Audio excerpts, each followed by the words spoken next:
I'm 75 now, and I can't remember anybody except that she was the only one, so I think she carved her own role.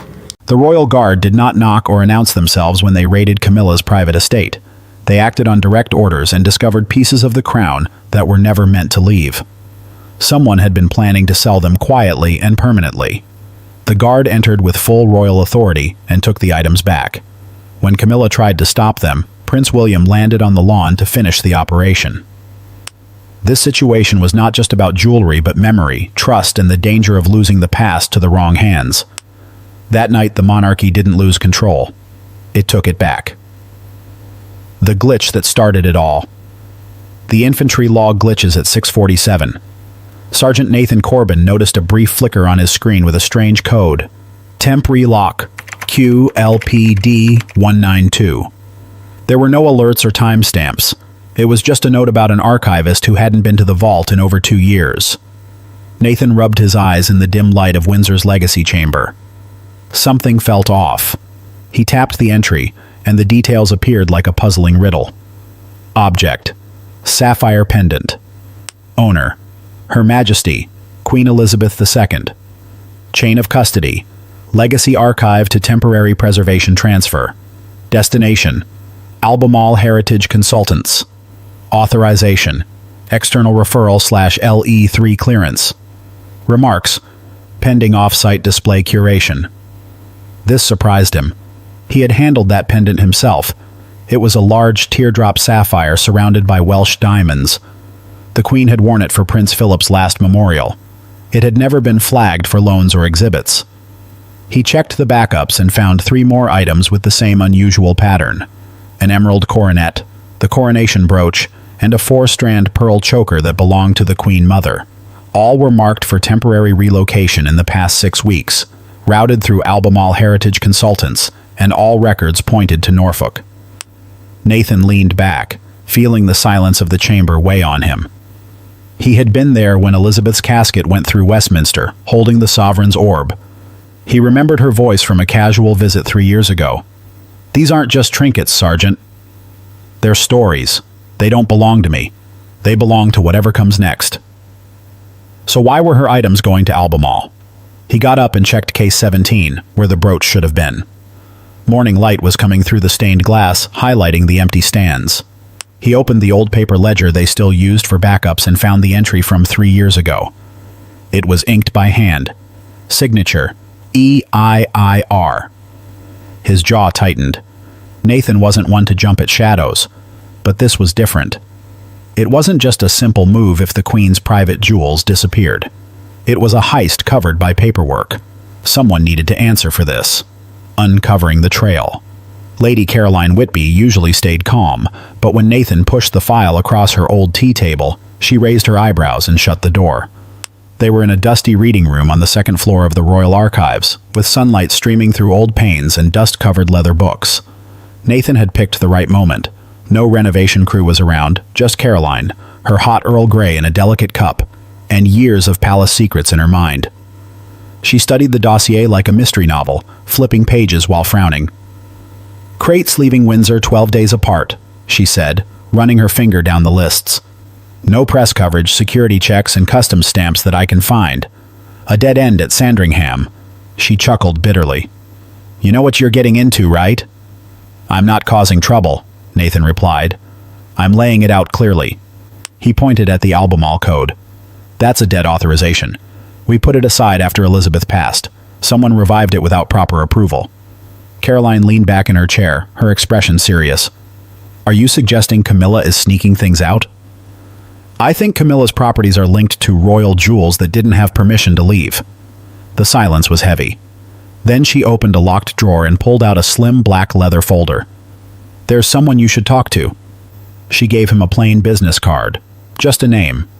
Inspector Roel Chudari, Metropolitan Police Heritage Unit. "Mention me," she said quietly. "And Nathan?"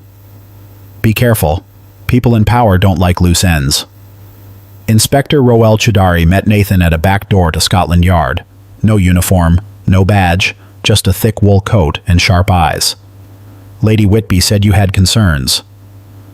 missing stock, fake shipping documents, and a firm that isn't on any approved list. Chidari looked at the printouts Nathan handed him, focusing intently.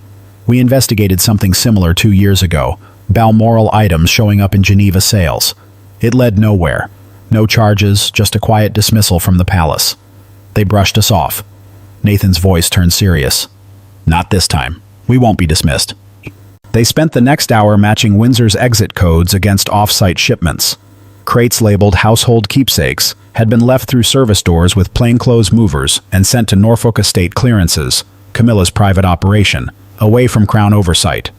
One name appeared on every form.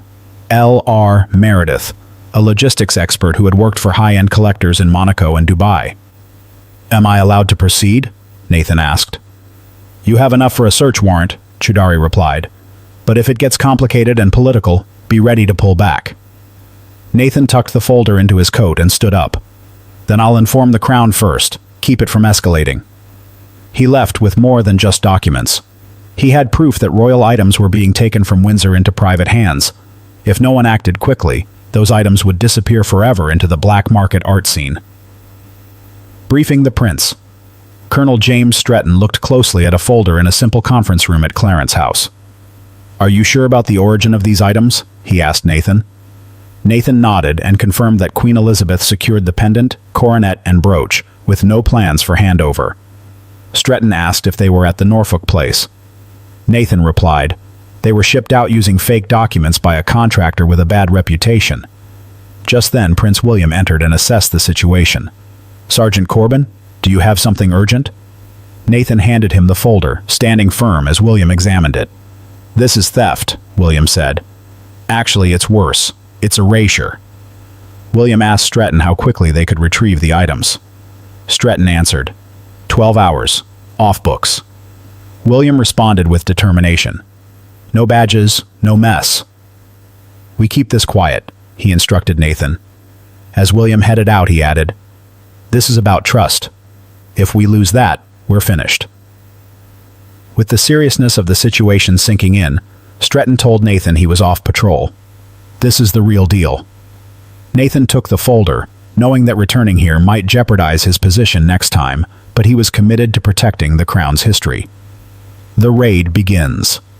From the outside, the aircraft hangar at Northolt looked ordinary, just a weathered building behind old radar equipment. But that gray Tuesday morning became the starting point for an essential royal operation. Inside, a folding table stood between two Land Rovers. On the table were a briefcase with Privy Council seals, a retrieval warrant, and 6 black folders with operational details. Colonel Stretton stood at the head of the table with 2 officers from the Metropolitan Police. He briefed the team directly. You are recovery specialists today, not law enforcement. This is an operation authorized by the Crown. No media, no mistakes. Nathan arrived last, aware of the serious nature of their mission, recovering stolen jewelry and memories from the Queen Consort's estate. He recognized Corporal Hamzadah and shared a brief shoulder clasp. Inspector Chidari set up body cameras to document everything in case of problems. As they prepared to leave, Nathan organized the evidence containers in his Land Rover and confirmed clear communication with a communications officer. Stretton raised his hand to signal the convoy to move, 3 Land Rovers and 1 unmarked vehicle, heading quietly to reclaim pieces of history before it was too late. Entering the estate, Camilla's Norfolk estate looked elegant, with rose-covered gates and neatly trimmed hedges. However, Nathan focused on the security system, noting areas that lacked monitoring, like the Western Service Road. This estate used to belong to the Queen but had been expanded by Camilla with new wings and special storage areas, making it more than just a private retreat. According to their plan, the group split up. Inspector Chidari's team went to the main entrance, while Nathan's group headed for the staff entrance, where old codes still worked. At 6:02 p.m., Chidari showed a warrant to a surprise steward, claiming authority over Crown artifacts. Nathan then entered through the service door and met a nervous young curator who tried to stop him. Nathan calmly explained that they had the right to access the Crown artifacts.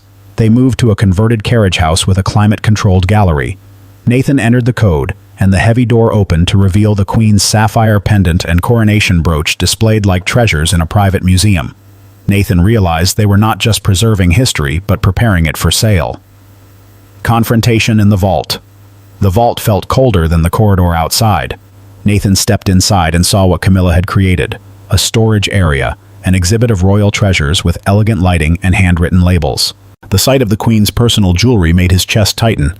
The sapphire pendant, once worn by Elizabeth, was labeled as mid-20th century sapphire and diamond pendant, private collection.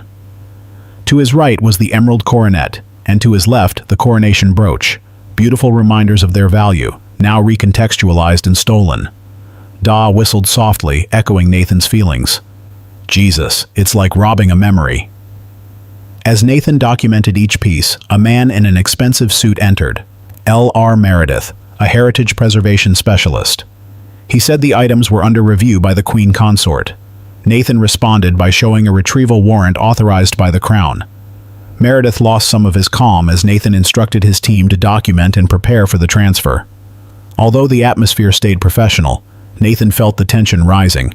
He took one last look at the sapphire pendant, recalling how it once comforted Elizabeth. Now, it sat in silence, ready to be misvalued by buyers who would never grasp its true significance. Not if he could help it. The rhythmic click of heels on polished stone announced Camilla's arrival. Nathan recognized the sound without turning. She entered the gallery with aides, projecting authority mixed with barely contained anger. "This is private property," she said sharply. "You have no legal right to be here." "Ma'am, this is a Crown-authorized recovery," Nathan responded firmly. Her expression hardened. "That pendant was personally gifted to me. What you're doing is overstepping. The monarchy hurts itself when it forgets its purpose," he replied. "I'm a guard. I don't make policy," she said. "I swore an oath to the Crown and the legacy of the Queen who trusted me to protect these items." Camilla's composure shook. "That Queen is dead." "Her intentions did not die with her," Nathan said, keeping his voice steady. An aide suggested Camilla allow the recovery, but she silenced him with a piercing glare. "No," she insisted, turning back to Nathan. "You think I don't see this for what it is?" A power play masked as duty. "We came quietly," Nathan said. "No press or uniforms." Someone had to intervene. "The pieces have been ignored for years. Hiding them doesn't honor their significance," she said, stepping closer. "This could ruin your career." "My career was never what I was protecting," he replied. She laughed without humor. Noble sentiment, but impractical. Turning to her staff, she ordered, "Seal this room. Nothing leaves until I've spoken to His Majesty." Nathan reached for his earpiece. "Control requesting immediate clearance authority." A calm voice responded. "Inbound. ETA 8 minutes." Camilla's expression changed. "Who did you just contact?" "Someone who remembers what the Crown stands for," Nathan stood firm. "Prince William arrives." The sound of helicopter blades filled the Norfolk countryside, making Camilla turn instinctively. The gray, unmarked helicopter carried royal authority. Prince William stepped out, followed by 2 legal officers with sealed documents, and approached the estate confidently. Inside the vault corridor, Camilla waited while Nathan and his team prepared the royal jewelry for transport. William entered and looked around. "Sergeant Corbin," he said, and Nathan reported that everything was ready for removal.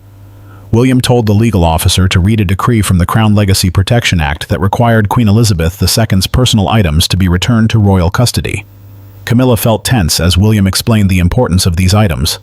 "You think I'll accept this intervention?" she asked. "It's already done," William replied firmly. Camilla struggled to keep her composure and told her staff to cooperate. William ordered everything to be secured before dawn and stressed that the operation should remain secret. As he left, the legal officer thanked Nathan for helping preserve important history. Nathan turned back to continue his work, focused on the task ahead. The return to Windsor. The convoy returned through Windsor's gates just before dawn. The Land Rovers moved quietly, carrying valuable artifacts in secure containers. Nathan insisted on holding the last container himself. He felt it was important to do this step personally. He walked down the marble corridor and entered the legacy chamber as morning light filled the stained glass windows. He placed the sapphire pendant back into case 17, where it fit perfectly, as if it had never left.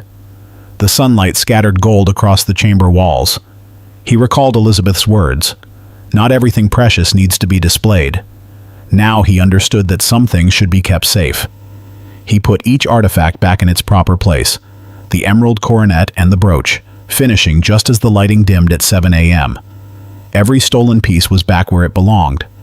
The morning papers did not report on the recovery, but whispers circulated among those who understood what had really happened. Nathan found an envelope at his post that read, "Duty fulfilled. Legacy preserved." W. He put it in his desk drawer beside his service medal and prepared for the questions.